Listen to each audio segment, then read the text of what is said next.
大家好，今天给大家讲一下约的方程啊。好久没有上课了，然后这段时间比较忙，所以说没有更新。我们做数控车的，很多时候会加工这样的凹约弧，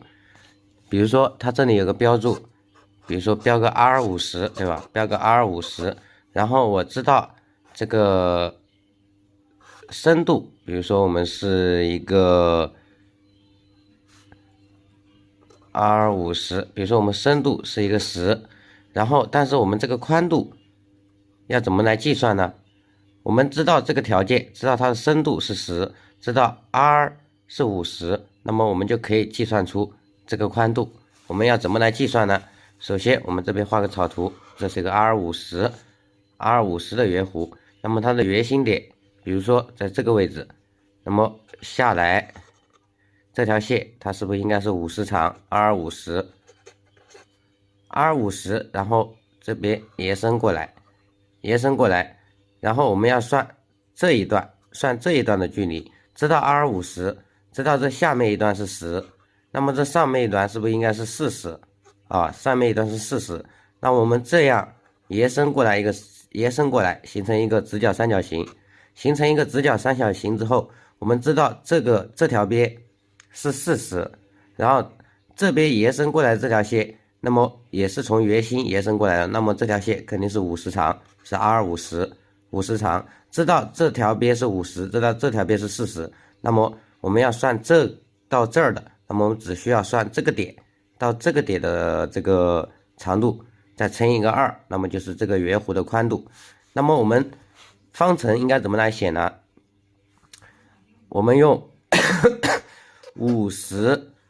这个 R50这个点到这个点的线段长度50的平方减去一个这个点到这个点是40啊，40的平方，那么就等于这条边的平方。这条边假设我们用问号来表示，问号的平方，那么怎么来算呢？50的平方55，2500，对不啦？然后40的平方，这个点到这个点1600，然后我们再来开平方，那么就可以算出这一段的长度啊。2500减一个1600，然后来开平方的数值就算出了这一段和这一段，那么再乘以一个2，那么就等于我们这个圆弧的宽度啊。这个可以用计算机来算出来啊，先算出2500减1600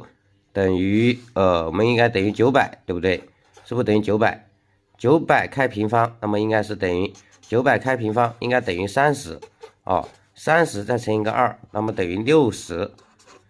的话就是我们这个圆弧的宽度。那么我们知道圆弧的宽度60，知道然后这个深度是10个，那么我们就可以来编程了啊。这个是我们的圆的一个方程啊，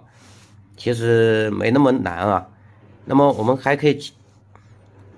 像这种端面的圆弧，我们也可以算的啊。端面的圆弧也可以算的。端面上的一个圆弧，假设是这样一个弧啊，也是一样的道理。假设我们知道 R， 对吧？知道 R 圆心点，假设在这个位置，然后我们这里是 R50， 标注 R50， 那么这个圆弧底部出来一条线，那么这个就是50长 R50， 然后这边延伸过来，然后这边延伸过去一个三角形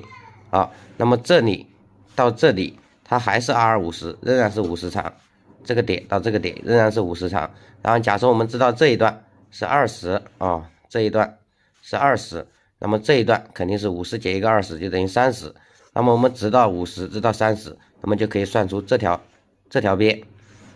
再乘以2就是它的宽度。那么这里也应该是用50的平方减去一个这里到这里30的平方减去30的平方，那么就等于这个点到这个点的平方，问号的平方，仍然是直接解出来，50的平方2500减去一个30的平方900，那么就是等于1600啊，等于1600的话，然后再来开平方就等于问号啊。，1600开平方应该等于40，4416嘛，1600开平方等于40，那么就可以算出这个点到这个点是40，然后这个点到这个点的话，40乘以2嘛，等于80哦。这个宽度这里也应该等于40，那么这个圆弧宽度就应该等于80。啊，我分别举了一个车外径的例子和一个端面圆弧的例子，两个例子来讲解这个圆的方程啊。其实这个是我们数学当中，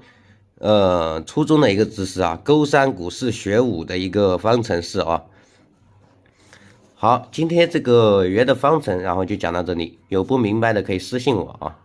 好，关注科科不迷路，别忘了给我点小红心哦。